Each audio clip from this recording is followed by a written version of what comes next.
अगला श्लोक। प्रत्यासन्निः नभसि दयिता जीवितालम्बनार्थी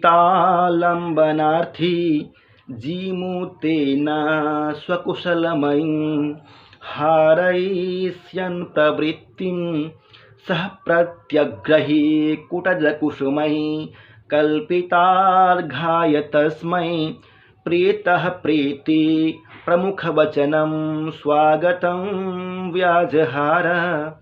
प्रीतः प्रीति प्रमुखवचनं स्वागतं व्याजहार। कः स्वागतं व्याजहार? मेघ। मेघ यक्ष। मेघस्य मेघस्य कह सकते हैं ना। मेघस्य स्वागतम व्याजहार कः? यक्षः। जी। प्रत्यासन्ने नभसि, आषाढ़ मास चल रहा था, 3 श्लोक तक पढ़े हैं। आषाढ़ मास का ही कल्पना किया गया था। दूसरा श्लोक में ही आया था, आषाढ़स्य प्रथम दिवसे मेघमाश्लिष्ट सानु। अब यहाँ देखिए, प्रत्यासन्ने नभसि, नभसि शब्द किसके लिए आया है? श्रावण मास के। जी। प्रत्यासन्ने नभसि, श्रावण मास के निकट आने के बाद, प्रत्यासन्ने श्रावण मास के निकट आने पर। प्रत्यासन्ने का मतलब होता है निकट आने पर।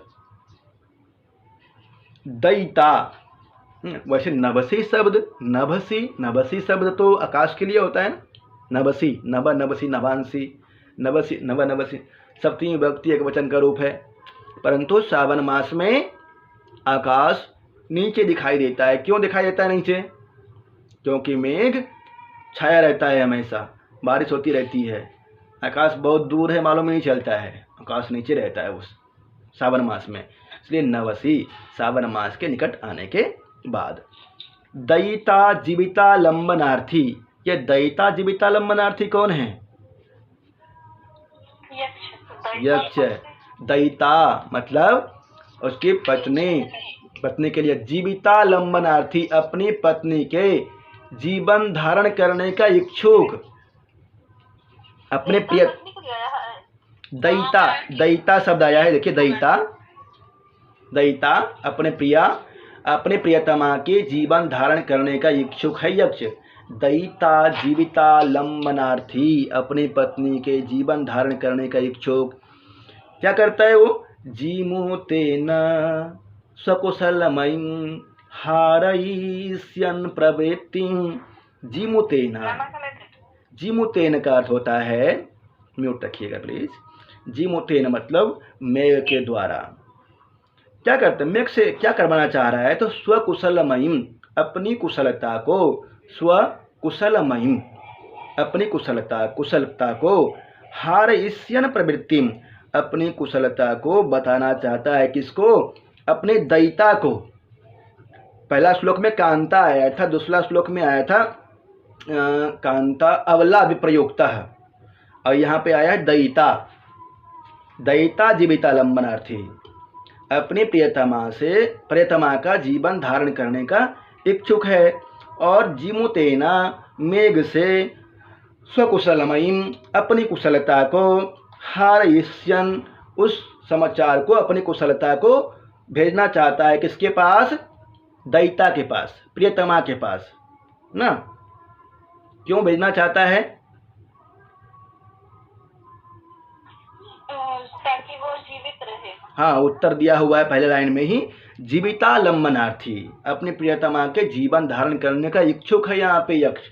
इसलिए क्योंकि वो जीवन धारण करने वाली, क्योंकि प्रियतमा जो होती हैं, जो लड़कियां होती हैं, अबला होती हैं, उनके अंदर यदि आशा बनी रहे कि हाँ मेरा प्रिय आने वाला है, जीवित है, तो खुश रहती है, प्रसन्न रहती है। दयिता जीविता लंबनार्थी। जीमूतेन स्वकुशलमयीं हारयिष्यन् प्रवृत्तिं। जीमूतेन अर्थात जीमूत शब्द किसके लिए आया है? मेघ के लिए। स्वकुशलमयीं किसकी कुशलता बताना चाहता है? अपनी कुशलता किसको बताना चाहता है? मेघ के माध्यम से बताना चाहता है। जी बहुत अच्छे। हारिस्यन प्रवृत्ति सह प्रत्यग्रे कुठद कुसुमई। अब सीधा तो बोल नहीं देगा, बहुत देर तक तो उसको देखा, उससे काम क्या करवाना चाह रहा है, अपने प्रियतमा की कुशलता, उसका जीवन धारण करने का इच्छुक है वह यक्ष, इसलिए अपनी कुशलता प्रियतमा के पास भेजना चाहता है। ऐसे ही बोल देगा? नहीं, ऐसे नहीं बोलेगा। क्या करता है? सह प्रत्यग्रही कुटज कुसुमहि कल्पितार्घाय तस्मै। सह यक्षः प्रत्यग्रही तुरंत तोड़े गए, कुटज कुसुमय कुटज के कुसुम के द्वारा। कुटज कुसुम का अर्थ क्या होता है? चमेली के पुष्प को तुरंत तोड़ा है, वो भी प्रत्यग्रही तुरंत तोड़े गए चमेली के पुष्प के द्वारा। कल्पितार्घाय, कल्पिता अर्घाय अर्थात अर्घ्य सामग्री तैयार करके, कल्पित अर्घाय तस्मै कस्मै मेघाय, जी मेघ के लिए, जीमोताय या मेघाय मेघ के लिए। क्या करता है? प्रीतः प्रीति प्रमुख वचनम स्वागतम व्याजहारः। प्रीतः प्रीति बहुत ही प्यार भरे शब्दों से उसका स्वागत करता है। पहले बहुत प्यार भरे शब्दों से स्वागत करता है, तुरंत तोड़े गए कुटज चमेली के पुष्पों से आराधना करता होगा, अर्घ्य तैयार करके बहुत प्यार से बोलता है। क्या बोलता है? आगे आएगा ही। प्रत्यासन्ने नभसी। प्रत्यासन्ने का अर्थ क्या होगा? सामने देखिएगा, नीचे नहीं देखिएगा। नभसी मतलब दयिता जीविता लंबनार्थी का।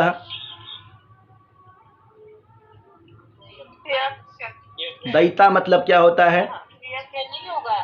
दयिता, दयिता मतलब क्या होता है? दयिता प्रियतमा, जी। जीविता लंबनार्थी यक्ष, दयिता जीविता लंबनार्थी यक्ष है यहाँ पे। जीमूत, जीमूत शब्द किसके लिए आया है? यक्ष अपना समाचार किसके द्वारा भेजना चाह रहा है प्रियतमा के पास? अपनी कुशलता का। क्या भेजना चाह रहा है? अपनी कुशलता ना। और मेघ का स्वागत कैसे करता है? स प्रत्यग्रही कुटज कुसुमै कल्पितार्घाय तस्मै प्रीतः प्रीति प्रमुख वचनम स्वागतम व्याजहारा। प्रमुख वचन के द्वारा स्वागत करता है ना, कुटज के कुसुम के द्वारा, और प्रीतः प्रीति प्रमुख वचनम प्रमुख वचन के द्वारा। आगे बताएगा, तुम तो पुष्कर आवर्तक नामक वंश में उत्पन्न हुए हो, तुम इंद्र का प्रधान पुरुष हो, मेरा काम कर दो ना भाई। एक ध्यान है? कुसुमय, कुटज कुसुमय, वह चमेली का पुष्प तुरंत तोड़ता है, और कल्पित अर्घाय तस्मै, कल्प अर्घ तैयार करके, अर्घ भी तैयार किया है। तस्मै मेघाय तैयार किया, तो फिर कल्पित शब्द यहाँ पे क्यों दिया? कल्पित शब्द तैयार करने के अर्थ में है, कृपु सामर्थ्य तैयार करने के लिए है। अर्घ सामग्री तैयार करके, कल्पिता तैयार करके, अर्घ्य सामग्री तैयार करके। कल्पित अर्थ के लिए कल्पित अर्थ यहाँ पे कल्पना के अर्थ में नहीं है, तैयार करने के अर्थ में है। अर्घ्य सामग्री तैयार करके, कल्पित अर्घ्य सामग्री, कल्पित अर्घाय। अर्थ में 5 चीज होता है ना, उसको नहीं मिला होगा तो उसी को समझ लिया होगा, फुटेज को हमें समझ 6 चीज होता है कल्प अर्घ्य, वैसे 8 बताया गया है, पर JSSC ने 6 ही माना है, 6 ही मान के चलिए। नित्य कर्म। स्वागतम, स्वागतम शब्द है, इसमें समास बताइए कौन सा है? नित्य कर्मधारय समास होता है इसमें, नित्य कर्मधारय। इसकी व्युत्पत्ति होती है सुशोभनम आगतम तत् स्वागतम। सुशोभनम आगतम तत् स्वागतम। निशान लगा लीजिएगा, इसको पढ़ना है आपको, याद करना है। सुशोभनम आगतम तत् स्वागतम, नित्य कर्मधारय समास। समास भी देखते चलिए, भाई समय है तो। यक्ष ने किससे अर्घ्य सामग्री तैयार की? चमेली के फूल से। जीमूतेन शब्द किसके लिए आया है? मेघ के लिए। स्वागतम शब्द में प्रकृति प्रत्यय क्या होगा? स्वागतम।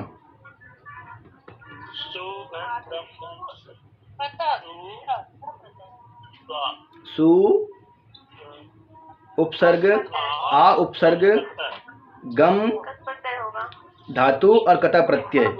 जी। प्रीति प्रमुख वचनम शब्द में कौन सा समास है? बहुब्रीहि। जी। नबसी शब्द पहले क्वेश्चन आ चुका है, किसके लिए आया है?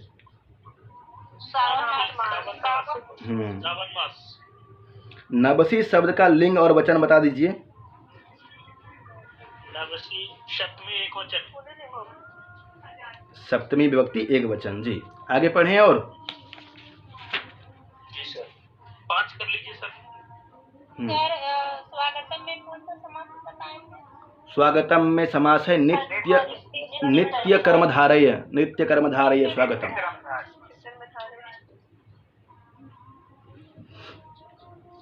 अगला श्लोक है धूम ज्योति सलिल मरुताम सन्निपातः क्व मेघ संदेशार्थः क्व पटुकर्णहि प्राणिभिः प्रापणीयः इत्योत्सुक्यादपरिगणयन् गुह्यकस्तं ययाचे कामार्ता हि प्रकृतिकृपणाश्चेतना चेतनेषु। धूम ज्योति सलिल मरुताम सन्निपातः क्व मेघः। साइंस की बात कर रहे हैं यहाँ पे कालिदास जी। मेघ किसके द्वारा निर्मित है?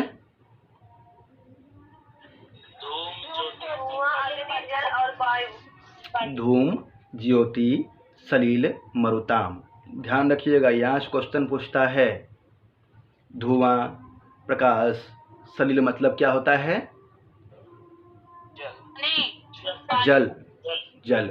मरुताम मतलब वायु। जी। धुआं, प्रकाश, पानी और वायु से सन्निपात मतलब मिश्रण से, इनके मिश्रण से क्व मेघा कहाँ तो मेघ, जो कि धूम ज्योति सलिल मरुताम है। धूम ज्योति सलिल मरुताम सन्निपात क्व मेघा, कहाँ तो धुआं, ज्योति, सलिल और मरुताम अर्थात वायु से, वायु के मिश्रण से बना हुआ मेघ। और संदेशार्थ क्व पटुकर्णे प्राणी भी प्रापणीय, कहाँ तो संदेश जो कि एक पटु अर्थात चतुर मनुष्य के द्वारा पहुँचाने योग्य है। संदेश कोई सामान्य व्यक्ति के द्वारा, सामान्य जड़ पदार्थ के द्वारा पहुँचाने योग्य नहीं है। अब तो पहुँचने लग गया है, मोबाइल के द्वारा संदेश तुरंत दो पहुँच जाए, परंतु प्राचीन काल में ऐसा नहीं था। उस समय प्राचीन काल में तो खैर बहुत प्राचीन में तो बहुत कुछ था। धूम ज्योति सलिल मरुताम सन्निपात क्व मेघा, कहाँ धुआं, ज्योति, सलिल और मरुताम के सन्निपात से बना हुआ मेघ।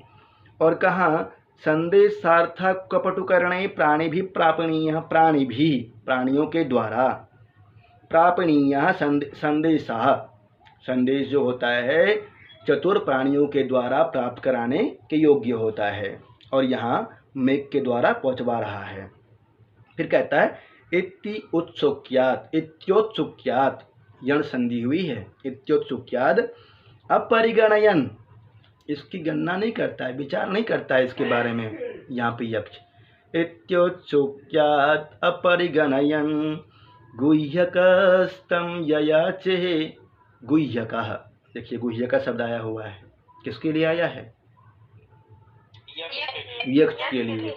गुह्यकः यक्षः, गुह्यकः राजराजस्य, पीछे आया था राजराजस्य अर्थात कुबेर का सेवक है, अनुचर है। गुह्यकः तम ययाचे, तम कम ययाचे,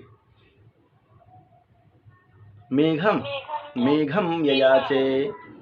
मेघ कैसा है? आश्लिष्ट सानुम है, बप्प क्रीड़ा कर रहा है, गज इव, गज के समान ही बप्प क्रीड़ा कर रहा है। प्राणी भी प्रापण। जी जी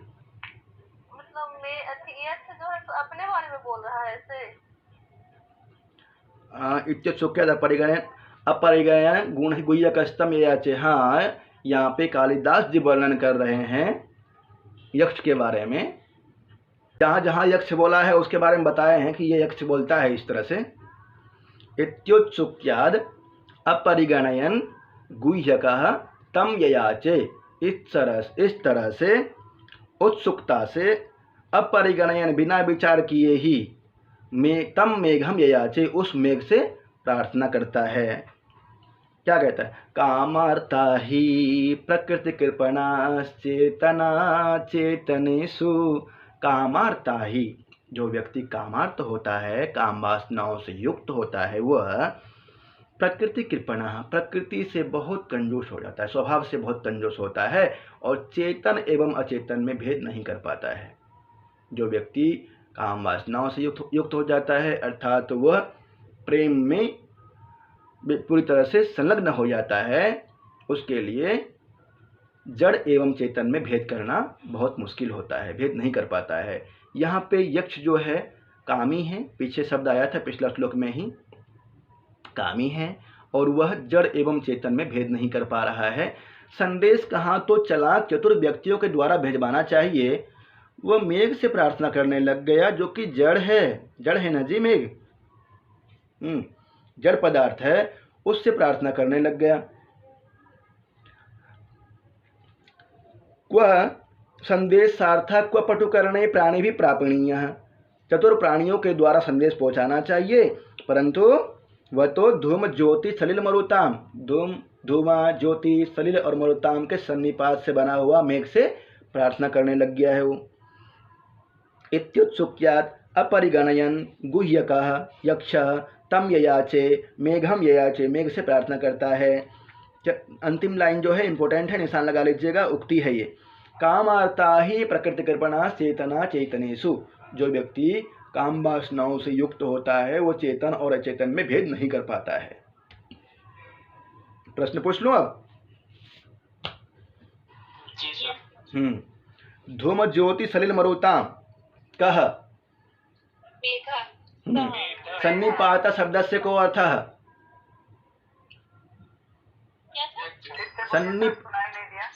सन्निपात शब्दस्य को अर्थः मेघ में किन पदार्थों का मिश्रण है?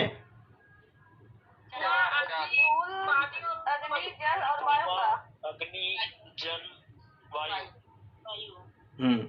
संदेश किसके द्वारा पहुंचाने योग्य होता है?